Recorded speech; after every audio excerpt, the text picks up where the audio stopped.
அவருடைய மறைவு பர்சனலி உங்களுக்கு என்ன பாதிப்பு ஏற்படும்? ரொம்ப தாக்கத்தை ஏற்படுத்தியது. காரணம், அவருக்கு பிறகு இந்த இயக்கம் என்ன ஆகுமோ,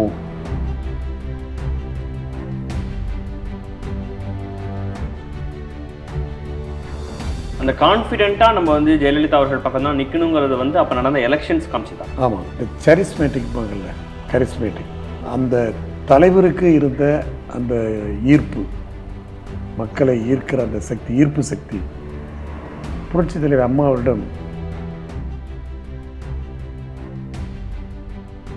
இல்லை. பொலிட்டிக்கலி அவங்க மேலே வைக்கிறதே அவங்க ரொம்ப பழிவாங்கும் குணம் கொண்டவங்க. பொலிட்டிக்கலி ஒரு விஷயத்த பண்ணாங்கன்னா பழி வாங்குவாங்க, ரொம்ப கொஞ்சம் அரகண்டாக இருப்பாங்க அப்படிங்கிற மாதிரி. பழி வாங்கிறதுன்னா, இப்போ அரசியலில் ஒரு போர்க்களம்னா அது ஓகே, எதிரிகளை என்ன தட்டியை கொடுப்பாங்க, அம்பு விட்டு வால் எடுத்து வீசத்தான் செய்வாங்க, அம்பு விட்டு அவனை கொல்லத்தான் செய்வாங்க.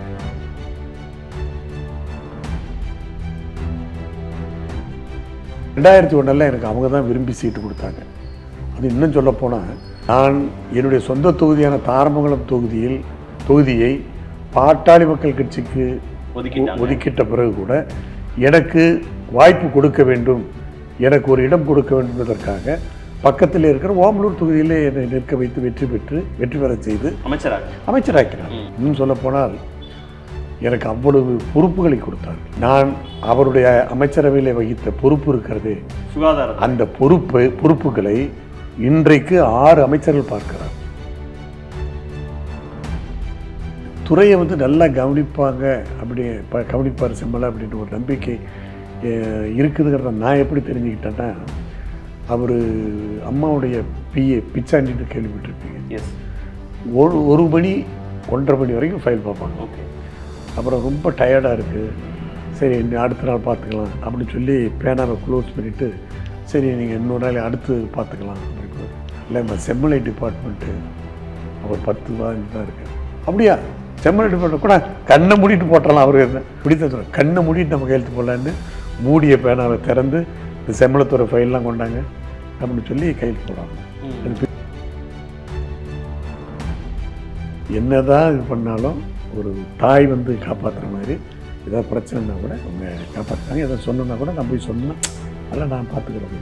ஆனால் அவங்க ஒரு கொஞ்சம் ரொம்ப ஹார்டானவங்க ஹேண்டில் பண்ணுறாங்க. ஹார்டு இல்லை, என்னை பொறுத்தவரையிலும் என்னுடைய பார்வைக்கு அம்மா, புரட்சி தலைவர் அம்மா அவர்கள் ஒரு குழந்தை மாதிரி தான்.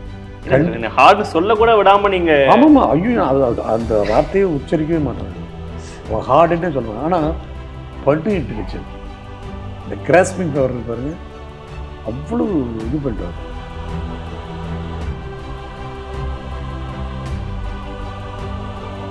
பர்சனலாக உங்கள்கிட்ட பேசினதுலேருந்து உங்களுக்கு மறக்க முடியாத விஷயம் என்ன? என் மேலே இங்கே லோக்கலில் கட்சிக்காரர்கள் சில பேர் புகார் பட்டாங்க. என்னை விசாரணைக்கு அழைக்கிறார் தோட்டத்துக்கு. என்ன புகார்? இல்லை, இது என்ன புகார் எனக்கு தெரியாது. அவங்ககிட்ட தான் இருக்கு, பெட்டிஷன் அவங்ககிட்ட தான் இருக்கு. ஓகே. அப்போ திடீர்னு போனேன். இப்போ இங்கெல்லாம் என்ன போயிடுச்சுன்னா, சரி செம்மலை அவுட்டு கட்டை கட்டிடுவாங்க. போன உடனே உட்காரச்சு, எனக்கு ஒரு முக்கியமான இடத்துல ஃபோன் வருது. என்ன முக்கியமான ஒரு நல்ல செய்தி வரும் அப்படின்னு சொல்லி ஃபோனை வச்சுட்டேன். பார்த்தா அடுத்த நாள் எனக்கு மட்டும் நமது எம்ஜிஆரில் அமைப்பு செயலாளர் பொறுப்பு புதுசாக தராங்க. பொறுப்பு கொடுத்து ஒரே யாரோ ஒருத்தர் என்னுடைய பேச்சுக்கு பதில் சொல்கிறாங்க எதிர்கட்சியில். அப்போ எந்திரிச்சோம், எந்த மலையோடு வேண்டுமானாலும் மோதலாம், செம்மலையோடு மோதக்கூடாது, அப்படி செம்மலையோடு மோதினால் மோதியுடைய மண்டை தான் உடையும் அப்படின்னாரு. அதாவது இதெல்லாம் எனக்கு ஒரு கிடைத்த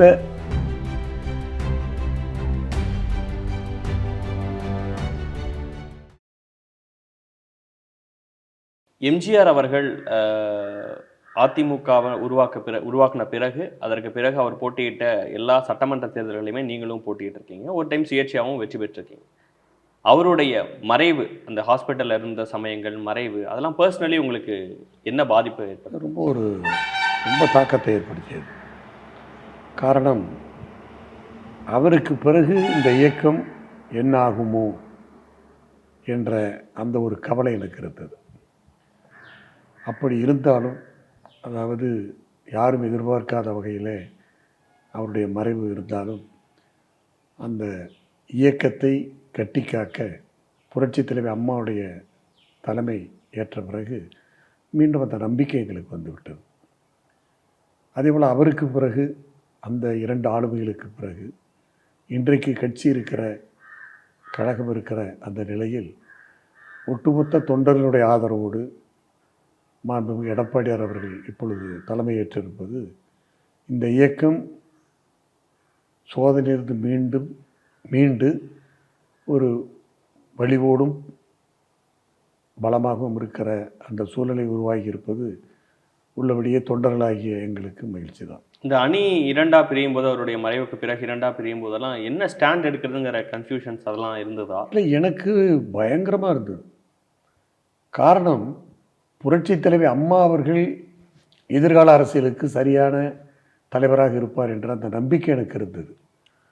இன்னும் சொல்லப்போனால் அவர் பக்கம்தான் எனக்கு மனசார ஆதரவும் இருந்தது.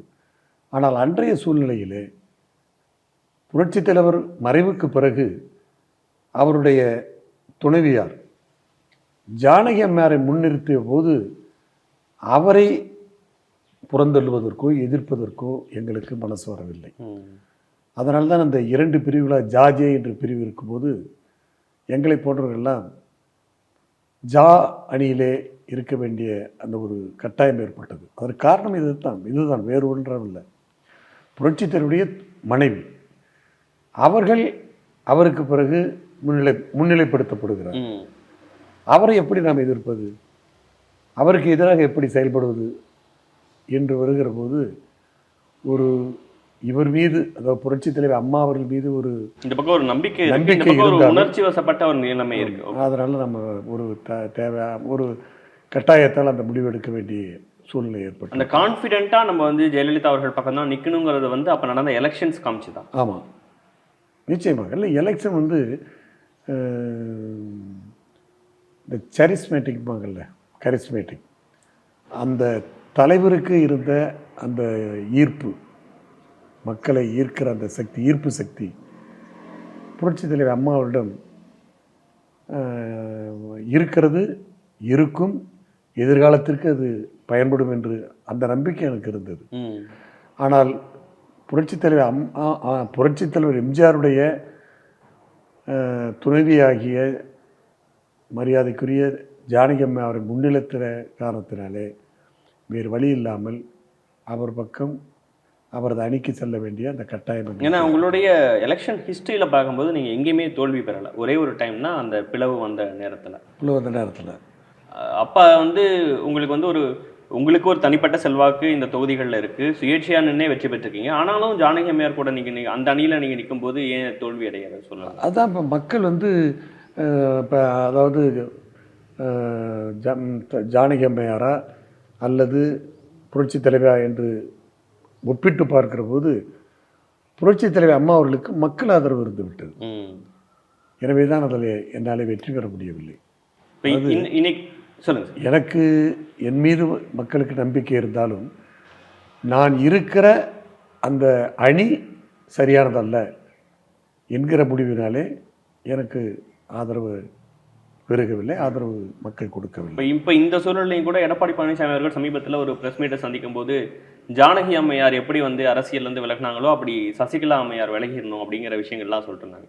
இப்போ இருக்கிறவங்களுக்கு, பார்க்குறவங்களுக்கு அந்த அணிலையும் இருந்தவராக நான் கேட்குறேன், ஜானகி அம்மையார் எந்த ஒரு சூழலில் விலகினாங்க, அப்போ இருந்த சூழல் எப்படி இருந்தது சார்? அதை கொஞ்சம் விளக்கமாக சொல்லுங்கள். அதாவது அவங்க வந்து அரசியலுக்கு வர வேண்டும் என்ற முடிவோடு தான் வந்தார்கள். அவருடைய மறைவுக்கு பிறகு வந்தார்கள்.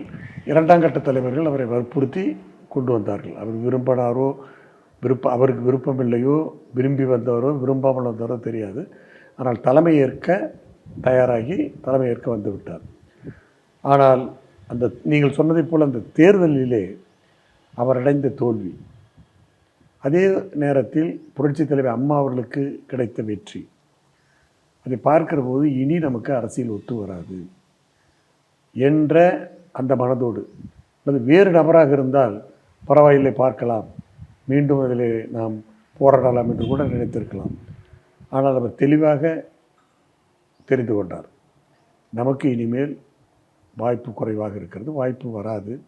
எனவே நாம் ஏன் இதற்கு குறுக்கே நாம் நிற்க வேண்டும், குறுக்கே நின்று ஏன் அந்த இயக்கத்திற்கு ஒரு கெடுதல் செய்ய வேண்டும் என்ற இந்த பெருந்தன்மையோடு அவர்கள் ஒதுங்கிவிட்டார்கள். ஒதுங்கியது மட்டுமல்ல, அவர் ஒதுங்கினாலும் இந்த இயக்கத்தை பத்திரமாக புரட்சித் தலைவர் அம்மாவிடம் கொடுத்துவிட்டு, நீங்கள் சரியான நபர், இதை காப்பாற்றுங்கள் என்ற அந்த ஒரு அவரிடம் உறுதி பெற்று விலகி கொண்டார். அதைத்தான் என்னுடைய பொதுச் செயலாளர் எடப்பாடியார் அவர்கள் அந்த கண்ணியமிக்க அந்த தாய் எடுத்த முடிவுப்படி, அதாவது புரட்சித் தலைவர் அம்மா அவர்களோடு அரசியலோ அல்லது தனிப்பட்ட முறையிலோ இணைந்து செயலாற்றிய திருமதி சசிகலா அவர்களும் பெருந்தன்மையோடு விலகி இருப்பது இந்த இயக்கத்திற்கு நல்லது. காரணம், மக்கள் அவரை, அவருடைய குடும்பத்தை ஏற்றுக்கொள்ளவில்லை. அவருடைய தலையீடு புரட்சித் தலைவர் அம்மா அவர்கள் காலத்தில் அதிகமாக இருந்தது என்கிற அந்த ஒரு சந்தேக பார்வை மக்களிடம் வந்து விட்டது. எம்ஜிஆர் அவர்கள் மறைவப்பே ஜெயலலிதாவை உடன் நின்று காத்ததே அந்த குடும்பம் தான் அப்படின்லாம் பல செய்திகள் உண்டு. அதெல்லாம் உண்மையா சார்? நீங்க வந்து அப்ப யாரை காப்பாற்றுறது? ஜெயலலிதா அவர்களை வந்து அங்கே அனுமதிக்கவே இல்லை, அவர்களை பத்திரப்படுத்தி கூட்டிகிட்டு வந்ததுலேருந்து எல்லாமே சசிகலா தான் உடன் நின்றவங்க தான் பார்த்துக்கிட்டாங்க அப்படின்லாம். இல்லை, அதெல்லாம் அப்போ இல்லைங்க. அதற்கு பிறகுதான் அவர்களுடைய ஆதிக்கம் கோலோச்சியதை தவிர, அப்பொழுது என்னென்னா அந்த அம்மாவுடைய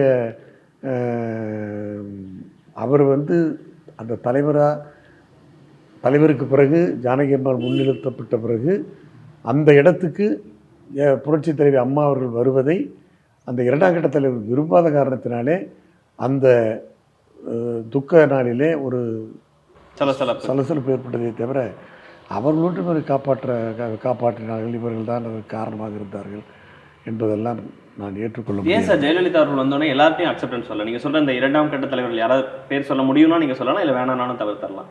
எந்த காரணத்தினால அவங்க வந்து ஜெயலலிதா அவர்களை அடுத்த தலைவராக அந்த நேரத்தில் ஒத்துக்கலை? என்ன சார் நடந்தது அப்போ? இல்லை, அதாவது நான் சொன்ன ஒரே காரணம் தான், அவருடைய துணைவியார் அவர் முன்னிலைப்படுத்தப்பட்ட பிறகு மறுக்க முடியவில்லை, அதாவது அவரை ஏற்காமல் இருக்க முடியவில்லை. எனவே அவராகவே விலகிவிட்டதற்கு பிறகு அம்மாவை எல்லோரும் ஏற்றுக்கொண்டார்கள். நீங்கள் சொல்வதைப் போல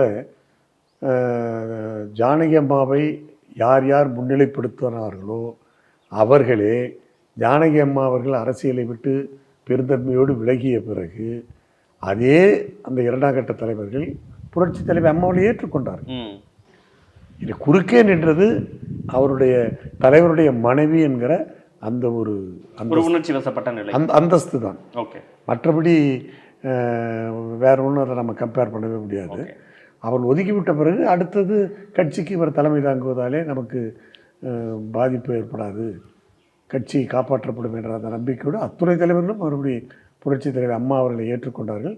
புரட்சி தலைவர் அம்மா அவர்களும் அந்த அணியிலே இருந்தார்கள் என்று பாகுபாடு அவர்கள் பார்க்கவில்லை. அவர்களுக்கு உரிய மரியாதை கொடுத்து அவர்களை வைத்தே இந்த இயக்கத்தை வளர்த்தார், வாய்ப்பு கொடுத்தார், அமைச்சரை இடம்பெறச் செய்தார், கழக பணிகளுக்கு அவர்களை முழுமையாக பயன்படுத்தி கொண்டார். அதனால் அவங்க வந்து இந்த குடும்பம் இவர்கள் தான் ஈகோவோட நமக்கு சப்போர்ட் பண்ணலையே அப்படின்னு அவங்க யோசிக்கவே இல்லை. அதனால் அது வந்து அவருக்கு புரட்சி தலைவர் அம்மா அவர்களுக்கு இருந்த தனி திறமைன்னு தான் சொல்கிறோம். அந்த திறமையை இவங்க கொடுத்தாங்க, இவங்க தான் காரணமாக இருந்தாங்க, அதெல்லாம் போய் இவங்களை வச்சு அம்மாவை வைத்து இவர்கள் ஆதாயம் பெற்றார்கள். அது வேண்டுமானால் உண்மையாக இருக்கலாமே தவிர இவர்களாலே புரட்சி தலைவர் அம்மா அவர்களுக்கு எந்த பிரயோஜனமும் இல்லை. இன்னும் சொல்ல போனால் அவருக்கு பல பிரச்சனைகள் இவர்களால் தான் உருவாகியது, பல பிரச்சனைகளுக்கு ஆளாக்கப்பட்டார். எனவே அவர்களாலே அம்மாவுக்கு பாதிப்பு தான் ஏற்பட்டதே தவிர அவர்களால் இவர் நன்மை அடைந்தார் என்று எதையும் சொல்ல முடியாது. இப்போ எம்ஜிஆர் அவர்களுடைய மறைவுக்கு பிறகு இந்த பிளவப்ப ஒரு டைம் எலெக்ஷன் நடந்தீங்க, அடுத்து 91-96 நீக்கல. ஏன்? அப்பொழுது எனக்கு வாய்ப்பு வழங்கப்படவில்லை. அதான் சார், ஜானகி இருந்தாங்களே அப்படிங்கிறனால அது அப்போ அப்படின்னு சொல்ல முடியாது. பட்டு புதியவர்களுக்கு ஏதாவது வாய்ப்பு கொடுக்கணுங்கிற மாதிரி கூட கொடுத்துருக்கலாம். பட் அது எனக்கு இப்போ வாய்ப்பு கிடைக்கவில்லை, அவ்வளவுதான். போட்டி எல்லா தேர்தலையும் போட்டிட்டு எதிர்பார்க்கக்கூடாதுல்ல. இப்படி ஒரு வாய்ப்பு கேட்குறோம், ஒரு 3 தடவை எம்எல்ஏவாக இருந்திருக்கோம், நம்மளுடைய பர்ஃபார்மன்ஸ் நல்லா இருந்திருக்கு, அப்படி இருக்கும்போது வாய்ப்புகள் கிடைக்காத போது மனதளவில் நீங்கள் எப்படி அதை எடுத்துக்குவீங்க? நான் அதை ஒரு பெருசாகவே எடுத்துக்கல. சரி, கிடைத்த வாய்ப்பை நன்றாக பயன்படுத்தி கொண்டோம். இப்பொழுது வாய்ப்பு கிடைக்கவில்லை. பிறகு வாய்ப்பு வரும், நிச்சயமாக வரும். காரணம், அப்போ வந்து புரட்சித் தலைவர் அம்மா அவர்களோடு எனக்கு அதிக நீங்கள் இப்போ உங்களுடைய அனுபவம்லாம் எம்ஜிஆர் அவர்களோட அதிகமாக பழக்க வழக்கம் அல்லது தொடர்பு அது இருந்ததில்லை. ஆனால் அதற்கு பிறகு இப்போ 2001 எனக்கு அவங்க தான் விரும்பி சீட்டு கொடுத்தாங்க. அது இன்னும் சொல்லப்போனால், நான் ஏற்கனவே உங்கள்கிட்ட சொன்ன மாதிரி, நான் என்னுடைய சொந்த தொகுதியான தாரமங்கலம் தொகுதியை பாட்டாளி மக்கள் கட்சிக்கு ஒதுக்கிட்ட பிறகு கூட எனக்கு வாய்ப்பு கொடுக்க வேண்டும், எனக்கு ஒரு இடம் கொடுக்க வேண்டும் என்பதற்காக பக்கத்தில் இருக்கிற ஓமலூர் தொகுதியிலே என்னை நிற்க வைத்து வெற்றி பெற செய்து அமைச்சராக்கிறார். அதற்கு பிறகுதான் என்னை பற்றி அவர்கள் அறிய முடிந்தது. என்னுடைய திறமை, என்னுடைய அனுபவம் எல்லாம் தெரிந்தது. அதற்கு பிறகு அம்மா அவர்கள் என்னை நன்றாக பயன்படுத்தி கொண்டார்கள். இன்னும் சொல்லப்போனால், எனக்கு அவ்வளவு பொறுப்புகளை கொடுத்தார்கள். நான் அவருடைய அமைச்சரவையில் வகித்த பொறுப்பு இருக்கிறதே, சுகாதார, அந்த பொறுப்புகளை இன்றைக்கு 6 அமைச்சர்கள் பார்க்கிறார்கள். 2001 2006. ஆமாம், நான் பார்த்த அந்த துறைகள். அப்பதான் ஐ திங்க் எனக்கு தெரிஞ்சு நயினார் நாகேந்திரனுக்கு தொழில்துறை ஓபிஎஸ் அப்பதான் உள்ள வந்தார். அவரும் வந்து எடப்பாடி பழனிசாமி அப்பதான் மினிஸ்ட்ரியில இருந்தாரா? அப்ப இல்ல. ஓகே. அதாவது அப்பா அம்மா வந்து எனக்கு வந்து நிறைய வாய்ப்பு கொடுத்தாங்க. அதான் நான் சொன்னப்ப 6 அமைச்சர்கள் இப்போ பார்க்குறாங்க. என்னென்ன சார் அப்போ ஹேண்டில் பண்ணுறேன்? அதாவது மக்கள் நல்வாழ்வுத்துறை. இப்போ தான் கல்வி வந்து 2ஆக பிரிச்சிருக்காங்க. உயர்கல்வி, பள்ளிக்கல்வி. அப்போ ஒன்றா தான் இருந்தது. அப்புறம் விளையாட்டுத்துறை, அப்புறம் தமிழ் வளர்ச்சித்துறை, அப்புறம் அதாவது பொதுத்துறையில் ஒரு துறை, பொதுப்பணித்துறை கீழே இல்லை பொதுத்துறை, பப்ளிக். ஓகே. அதில் அது மாதிரி இன்றைக்கு 6 அமைச்சர்கள் பார்க்குறாங்க. அந்த அளவுக்கு எனக்கு கொடுத்தாங்க. நம்பிக்கையோடு எனக்கு வாய்ப்பு கொடுத்தாங்க. இன்னும் சொல்லப்போனால் நீங்கள் நம்ப மாட்டீங்க, அம்மா அவர்கள், நான் வந்து 5வது ரேங்கில் இருந்தேன் அமைச்சரவையில், 5th ரேங்க். அப்போ அம்மா வந்து பங்கேற்க இந்த துறையில் எல்லாத்தையும் ஃபர்ஸ்ட் டைமே உங்களுக்கு கொடுத்துட்டாங்க. எம்எல்ஏ ஆனவங்க ஃபர்ஸ்ட் டைம். ஏன்னா அவங்க கேபினட் ஷஃபிள் பண்ணி இல்லை ஷஃபிள் இல்லை, எனக்கு அதாவது எனக்கு மக்கள் நலத்தை கொடுத்தாங்க. அப்போ வந்து தம்பிதுரை வந்து கல்வி அமைச்சராக இருந்தார். அவர் வந்து நீக்கப்பட்ட பிறகு அந்த துறை என்கிட்ட கொடுத்துட்டாங்க. அதனால தான் சொன்னேன், இந்த எல்லா துறையும், இப்போ தமிழ் வளர்ச்சித்துறை, விளையாட்டுத்துறை, இது மாதிரி 6 அமைச்சர்கள் பார்க்குற பொறுப்பில் இருந்தேன். அப்போ வந்து என்ன பண்ணாங்கன்னா, அம்மா அவர்கள் தலைமையேற்க, அதாவது முதலமைச்சர் தலைமை தாங்குகிற அல்லது கலந்து கொள்ளுகிற பல நிகழ்ச்சிகளுக்கு என்னை விட சீனியர் மினிஸ்டர்ஸ் இருந்தால் கூட என்ன நிறைய அனுப்பிச்சிருக்காங்க. உதாரணமாக சொல்ல, தீவுத்திடலில் இந்த பொருட்காட்சி நடக்கும். அது எப்பவுமே முதலமைச்சர் தான் துவக்கி வைப்பாங்க. என்ன காரணத்தில் என்ன போக சொன்னாங்க, என்னை வந்து துவக்கி வைக்க சொன்னாங்க. சீனியர் மினிஸ்டர்ஸ் கூட அனுப்பலை. அதே மாதிரி இந்த வேலூரில் வந்து இந்த மத்திய அரசுக்கு சார்ந்த அந்த போலீஸுக்கு அந்த காவல் சம்மந்தப்பட்ட அதுக்கு வந்து அவங்க ட்ரைனிங் கொடுத்து அவங்கள இது அனுப்புறது, வெளியில் அனுப்புறது. அந்த ஃபங்க்ஷனுக்கு சிஎம் தான் வீட்டிலேருந்து அழைச்சிட்டு போய் அவங்க வீட்டிலேருந்து இந்த ஹானரோட அந்த இதோடு அழைச்சிட்டு போய் அங்கே வந்து அவங்கள கலந்துக்க வைப்பாங்க. அந்த ஃபேர்வெல் பார்ட்டி மாதிரி அந்த ட்ரைனிங் உங்களுக்கு அதுக்கு என்ன அனுப்புனாங்க. அது மாதிரி பல இதில் என் மேலே ஒரு நம்பிக்கை. அதே மாதிரி இந்த தேர்தல் அலைன்ஸ் பேசும்போது என்னை கூப்பிட்டுக்குவாங்க. அலைன்ஸ் பேச்சுவார்த்தைக்கு என்ன அனுப்புவாங்க. அதே மாதிரி இந்த நிர்வாகத்தை பொறுத்தவரையிலும், இப்போ டிபார்ட்மெண்ட்டை பொறுத்தவரையிலும் அவங்க ஒரு அபரிமிதமான நம்பிக்கை. நான் வந்து மக்கள் நல்வாழ்வுத்துறை அமைச்சராக இருக்கும்போது ஒரு போராட்டமே நடந்தது, ஸ்டூடெண்ட்ஸ் போராட்டம். அது வந்து இந்த டாக்டர்ஸ் சங்கம் தூண்டி விட்டு ஸ்டூடெண்ட்ஸுங்களை போராட வச்சாங்க. ஒரு வாரம் கடுமையான போராட்டம். அம்மா திடீர்னு இதுக்கு ஹைதராபாத் புறப்பட்டாங்க. ஓகே. அங்கே தோட்டத்துக்கு புறப்பட்டாங்க. அப்போ நான் சொன்னேன், இது மாதிரிம்மா போராட்டம் நடக்குது, கொஞ்சம் நீங்கள் இருந்தீங்களா, உங்கள் ப்ரெசன்ஸ் இருந்தால் நல்லாயிருக்கும், இப்போ ஓரளவுக்கு பேசிகிட்டு இருக்கோம். செம்மலை, நீங்கள் சார் நல்லா ஹேண்டில் பண்ணுவீங்க, அதனால் எனக்கு நம்பிக்கை இருக்குது, அப்படின்ட்டு ஃப்ளைட் ஏறி போயிட்டாங்க. சென்ட் ஆஃப் பண்ண போகும்போது ஏர்போர்ட்டில் தான் சொல்கிறேன். ப்ரொட்டஸ்ட் போயிட்டு இருக்கு, இப்போ நீங்கள் இருக்கணும். அது இருந்தால் நல்லா இருக்குமா, அதெல்லாம் நீங்கள் நல்லா ஹேண்டில் பண்ணுவீங்க அப்படின்னு சொன்னாங்க. அதே மாதிரி அந்த நம்பிக்கை, எந்த நம்பிக்கையோடு எனக்கு அந்த இதை கொடுத்தாங்களோ, ஒரு 3 டேஸில் இந்த போராட்டத்தை முடிவு கொண்டாந்துட்டோம். நானும் எங்கள் செக்ரட்டரி இப்போ கிரிஜா வைத்தியநாதன் நல்லா இது பண்ணி கொண்டு வந்துட்டோம். அந்த செய்தி சொன்னோன்னே ரொம்ப மகிழ்ச்சி சொன்னாங்க. அதான் நான் அப்போ சொன்னேன்ல, திறமையாக சமாளிப்பீங்கன்னு அவங்க ரொம்ப பாராட்டினாங்க. அது மட்டும் இல்லை, இந்த துறையை வந்து நல்லா கவனிப்பாங்க, அப்படி இப்போ கவனிப்பார் செம்மலை அப்படின்னு ஒரு நம்பிக்கை இருக்குதுங்கிறத நான் எப்படி தெரிஞ்சுக்கிட்டேன்னா, அவர் அம்மாவுடைய பிஏ பிச்சாண்டின்னு கேள்விப்பட்டிருப்பீங்க. எஸ். அவங்க வந்து அம்மா வந்து வீக்லி ஒன்ஸ் ஃபைல் பார்ப்பாங்களாம். ஃபைல் பார்க்குறது, ஏன்னா எல்லா துறை ஃபைலும் அவருக்கு அம்மாவுக்கு போக வேண்டியதெல்லாம் போகும்ல. அப்போ போகும்போது 1 மணி 1:30 மணி வரைக்கும் ஃபைல் பார்ப்பாங்க. ஓகே. அப்புறம் ரொம்ப டயர்டாக இருக்குது, சரி அடுத்த நாள் பார்த்துக்கலாம் அப்படின்னு சொல்லி பேனாவை க்ளோஸ் பண்ணிவிட்டு, சரி நீங்கள் இன்னொரு நாள் அடுத்து பார்த்துக்கலாம் அப்படின்னு. இல்லை மாட்டேன், ஒரு 10-15 ஃபைல் தான் இருக்குது, அதான் சொல்கிறேன்னே அப்புறம் பார்த்துக்கலாமே, ரொம்ப ஸோ டயர்டு, அதனால் பார்த்துக்கலாம் பின்னாடி போகிறேன். இல்லை செம்மலை டிபார்ட்மெண்ட்டு அவர் 10-15 தான் இருக்குது. அப்படியா, செம்மலை டிபார்ட்மெண்ட் கூட கண்ணை மூடிட்டு போட்டுடலாம், அவருக்கு ஃபைலை நம்ம படிக்கவே வேண்டியதில்லை, ப்ராப்பராக ஃபைலை பார்த்து சைன் பண்ணியிருப்பார். அவர் கையெழுத்து போட்டு ஃபைலை இது பண்ணிருந்தாருன்னா நமக்கு பிடித்த கண்ணை மூடிட்டு நம்ம கையெழுத்து போடலான்னு மூடிய பேனாவை திறந்து இந்த செம்மலத்துறை ஃபைல்லாம் கொண்டாங்க அப்படின்னு சொல்லி கையெழுத்து போடுவாங்க. அது பிச்சாண்டி என்கிட்ட பலமுறை சொல்லியிருக்காரு, உங்கள் மேலே அவ்வளோ நம்பிக்கை, உங்கள் ஃபைலை படித்தே பார்க்க மாட்டாங்கம்மா. அதான் என்னுடைய நோட்டு இருக்கும். புரியுது. அமைச்சர் வந்து ஒரு அந்த ஃபைலை முடிவெடுக்கும் போது ஒரு நோட்டு போடுவேன். அது 4 வரியாக இருக்கும், 10 வரியாக இருக்கும். ஏற்றுக்கிட்டோமோ ஏற்றுக்கலன்னா என்ன காரணம், ஏற்றுக்கிட்டா என்ன காரணம், அந்த காரணத்தை எழுதி கையெழுத்து போடுவேன். அப்போ சொல்லுவாங்களாம், செம்மலை கையெழுத்து போட்டு தான் கண்ணை மூடிட்டு நம்ம சைன் பண்ணலாம், கவுண்டர் சைன் தானே, அதை படித்தே பார்க்க வேண்டியதில்லை, அவர் நல்ல முடிவு தான் எடுப்பார் அப்படிங்கிற மாதிரி ஒரு நம்பிக்கை என் மேலே. அப்படிலாம் என்னை வந்து பர்சனலாக உங்கள்கிட்ட பேசினதுலேருந்து உங்களுக்கு மறக்க முடியாத விஷயம்னா என்ன சொல்கிறது? மறக்க முடியாத விஷயம்னா, என் மேலே இங்கே லோக்கலில் கட்சிக்காரருக்கு சில பேர் புகார்பட்டாங்க. என்னை வந்து விசாரணைக்கு அழைக்கிறாரு தோட்டத்துக்கு. என்ன புகார்? இல்லை, என்ன புகார்னு எனக்கு தெரியாது, அவங்ககிட்ட தான் இருக்கும், பெட்டிஷன் அவங்ககிட்ட தான் இருக்கும். ஓகே. அப்போ வந்து திடீர்னு போனேன். இப்போ இங்கெல்லாம் என்ன போயிடுச்சுன்னா, சரி செம்மலை வந்து அவுட்டு கட்டை கட்டிடுவாங்க.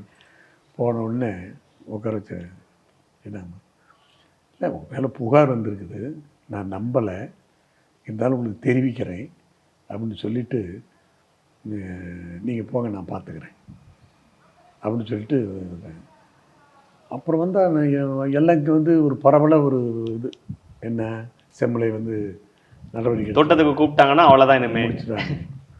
நீங்கள் நம்ப மாட்டீங்க, 3 மணிக்கு இங்கே நான் வந்து சேர்றேன் வீட்டில்.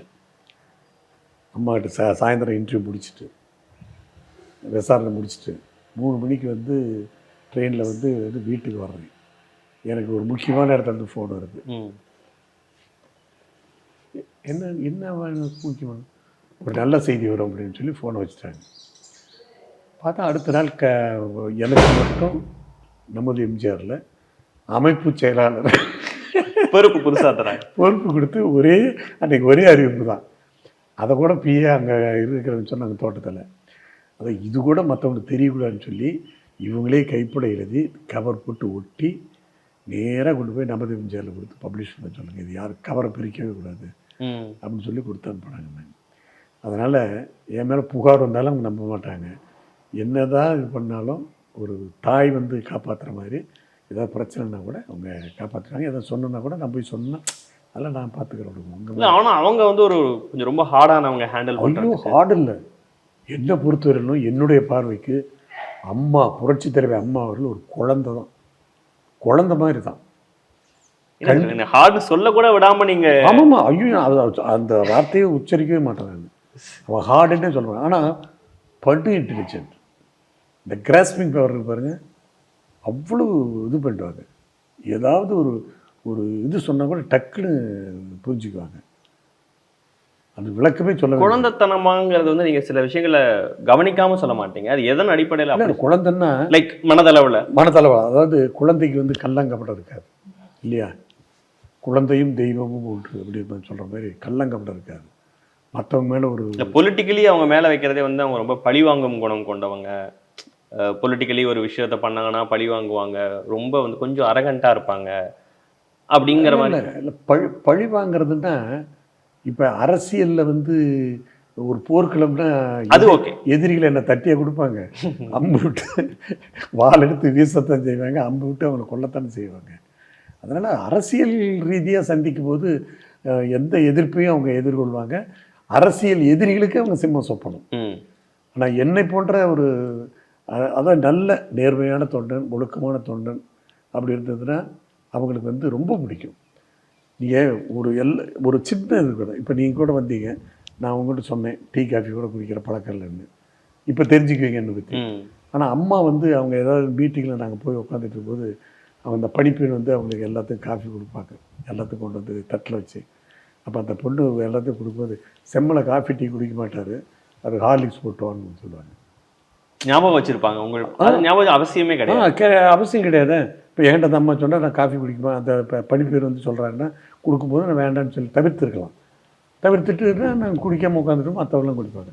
அதுக்கு வந்து அவங்க என்ன பண்ணுவாங்கன்னா அந்த சப்ளை பண்ணிகிட்டு இருக்கும்போது செம்மலை டீ காஃபி குடிக்க மாட்டார், நீங்கள் ஹார்லிக்ஸ் தனியாக அவருக்கு போட்டு வாங்கன்னு கொடுப்பாங்க.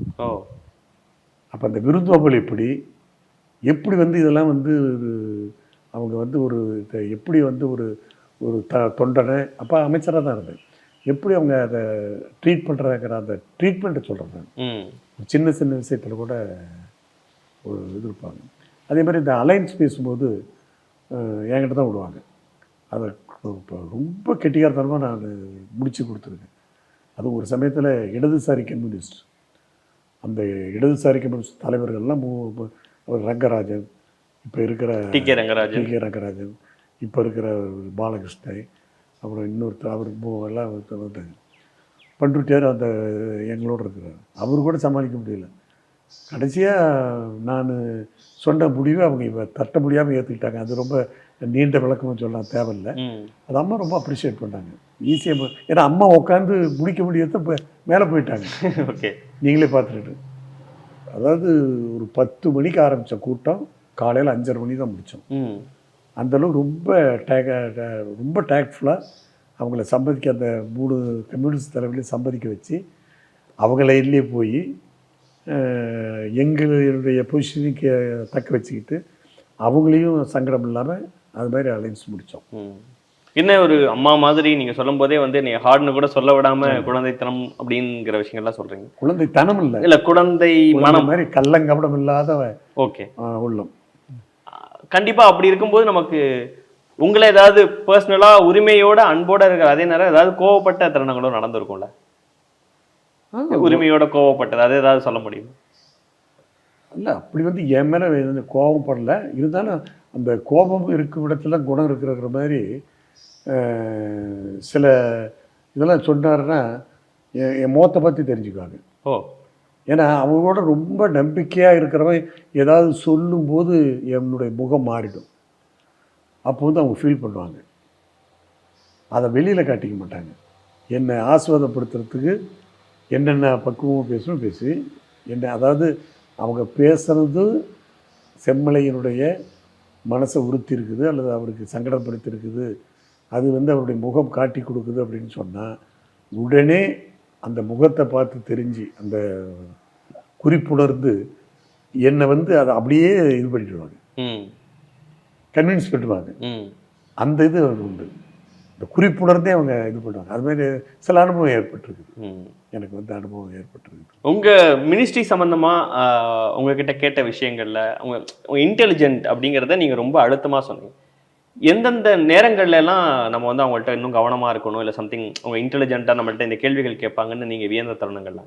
அதுவும் நீங்கள் சொல்கிற மாதிரி இன்றைக்கி இருக்கக்கூடிய 6 மினிஸ்டர்ஸ் ஹேண்டில் பண்ணுறதை ஒருத்தராக ஹேண்டில் பண்ணும்போது அவ்வளோ எந்த அளவுக்கு நமக்கு பொறுப்புகள் இருக்கோ அந்த அளவுக்கு நம்ம அதில் சிரமங்களும் இருக்கும், சவால்களும் இருக்கும். அதை கேட்குறேன்.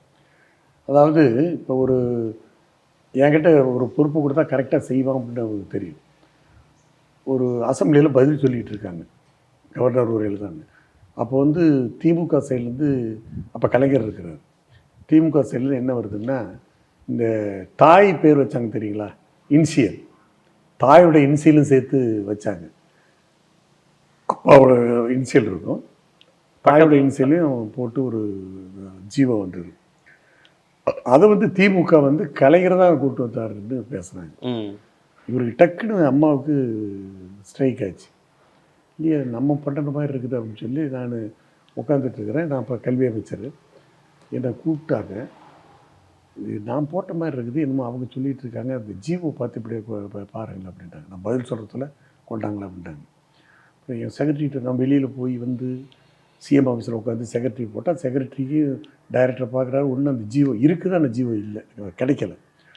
அப்புறம் வந்து அதாவது 1/2 ஹவரில் அந்த டைரக்டரேட்டில் ஒரு சாதாரண எஸ்ஓ அவர் வந்து ஒரு பள்ளிக்கூடத்தில் இருக்குதுங்க அதுன்னு சொல்லி, எங்கேயோ காஞ்சிபுரம் டிஸ்ட்ரிக்டில் ஒரு பள்ளிக்கூடத்தில் இருந்து அந்த ஜீவோவை உடனே ஃபேக்ஸ் பண்ணி அதை பண்ணி அதை அவங்க பதில் சொல்லிட்டு போய் கொண்டு போய் கொடுத்தேன். She was very happy. ஏன்னா பதில் சொல்லணும்ல, தப்பாக சொல்லிடக்கூடாது, இல்லை நம்ம சொல்லாமே போகணும், ஆதாரத்தோடு தான் எதுவும் அம்மா பேசுவாங்க. ஆனால் அவங்களுக்கு அந்த ஸ்ட்ரைக் ஆகிடும், நாம தான் கொண்டு வந்தோம், ஆனால் அவங்க சொந்தம் கொண்டாடுறாங்க அப்படின்னு சொல்லி அதுக்கு எப்படியாவது அப்போ அந்த பேர் சொல்லியே இது பண்ணாங்க. இது மாதிரி அதை வந்து 1/2 மணி நேரத்துக்குள்ளே செம்மலை கிட்ட நான் ஒரு இதை சொன்னேன், அதை கரெக்டாக கொண்டாந்து பிடிச்சிட்டாங்க. இதோ பாருங்கள், நான் போட்ட ஜீவோ, நான் தான் அந்த இதுக்கு சொந்தம் கொண்டாட முடியும், நீங்கள் வந்து என்னுடைய நான் போட்ட உத்தரவை உங்களுக்கு சொந்தம் கொண்டாடக்கூடாது, நான் பெற்ற பிள்ளைக்கு நீங்கள் பேர் வைக்கக்கூடாது அப்படின்னு சொல்லி தபாதது. அப்போ எனக்கு அது ஒரு என்னை வந்து ரொம்ப பாராட்டு பேசுது. அது மாதிரி தான் இந்த நான் அப்துல் சமதுன்னு சொன்னேன் இல்லைங்களா, ரொம்ப பாராட்டு, நல்ல சிறந்த பார்லிமெண்டேரியன், எம்பியாக ஒருத்தர் இருக்கிறார். அப்போ வந்து யாரோ ஒருத்தர் வந்து என்னுடைய பேச்சுக்கு பதில் சொல்கிறாங்க எதிர்கட்சியில். அப்போ எந்திரிச்சு சொல்கிறாரு, எந்த மலையோடு வேண்டுமானாலும் மோதலாம், செம்மலையோடு மோதக்கூடாது, அப்படி செம்மலையோடு மோதினால் மோதியுடைய மண்டை தான் உடையும் அப்படின்னாரு. அதாவது இதெல்லாம் வந்து எனக்கு ஒரு கிடைத்த ஒரு கிரெடிட்டு. அதான் மற்றவங்க எப்படி என்னை வந்து ஜட்ஜ் பண்ணுறாங்க, அவ்வளோ பெரிய மூத்த தலைவர்களே என்னை பாராட்டுறாங்க, சீட்டு கொடுத்து அனுப்புகிறாங்க, உங்கள் பேச்சு நல்லா இருந்தது, உங்கள் கருத்து நல்லா இருந்தது அப்படின்னு சொல்கிறாங்க. நான் அரசியலில் இப்படி வந்து நீங்கள் சொல்கிற மாதிரி மூத்த தலைவர்கள் பாராட்டுறதா இருக்கட்டும், எதிர்கட்சியோட ஒரு நட்பு இருக்கிறது, உங்கள் கட்சியின் தலைவர் வந்து ரொம்ப அன்போடு உங்களை ஒரு பிள்ளை மாதிரி பார்த்துக்கிறது, இந்த மாதிரி விஷயங்கள்லாம் நடக்கும்போது ஆப்வியஸ்லி எதிரிகளும் உருவாவாங்களே. எதிரிகள் உருவா, அதுதான் சொல்கிறேன், அது உள்ளூரில் நிறைய எதிரிகள் உருவாங்க இல்லை. ஆனால் நான் வந்து அதுக்கு இடம் கொடுக்கறது இல்லை. அந்த எதிரிகளை கூட நான் வந்து மனசில் எதுவும் ஒரு அந்த குரோத மனப்பான்மை இல்லாமல் அவனோட பழகிறதுனால கொஞ்சம் அவங்களுடைய தாக்கம் குறையும். நான் வெளிக்காட்டிக்க மாட்டேன். எனக்கு என்ன, என் மேலே எனக்கு நம்பிக்கை இருக்குது. என்னுடைய அந்த தன்னம்பிக்கையை வச்சு நாம் அவங்கள வந்து வீழ்த்தலாம் அல்லது அவங்களுடைய இதை எடுபடாத செய்யலாங்கிற ஒரு நம்பிக்கை இருக்குது. அதனால் நான் வெளியில் காட்டிக்க மாட்டேன். அது மாதிரி என்னை அரசியலிருந்து ஓரம் கட்டணும், அந்த அரசியலில் வந்து அவரை நோவேராக்கணும் அப்படின்னு சொன்னவங்கள்லாம் பல பேர் அவங்க அரசியலேருந்து இடம் தெரியாமல் போயிட்டாங்க ஒழிய, நான் இன்ன வரைக்கும் ஒரு 50 ஆண்டு காலத்துக்கு மேலே இன்னமும் ஒரு நிலைத்த செல்வாக்கோட மற்றவர்கள் குறை சொல்லாத அளவிற்கு ஒரு தாக்கு பிடிக்கிற அரசியல்வாதியாக இன்னும் நிலைக்கிறேன்னா இந்த மாதிரி நாங்கள் பெற்ற அனுபவங்கள் தான்.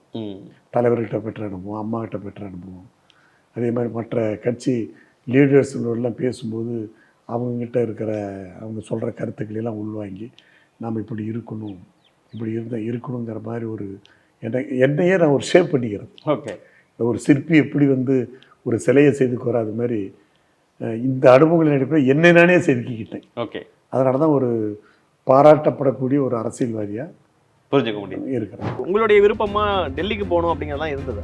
இப்போ கூட சொல்கிறேங்க, உங்கள்கிட்ட வெளிப்படையாகவே சொல்கிறேன், எனக்கு சட்டமன்ற அனுபவத்துக்கு பிறகு சட்டமன்றமா நாடாளுமன்றமா அப்படின்னு ஒரு கேள்வி வந்தால் நான் ஐ ப்ரிஃபர் ஒன்லி பார்லிமெண்ட். மறுபடியும் 2016 அசம்பிளியில் உங்களுக்கு வாய்ப்பு தராங்க, ஆனால் கேபினெட்டில் வரல. இந்த சொல்லப்போ எதுங்க 2016 தற்காலிக சபாநாயகராகவும் இருக்கிறாங்க.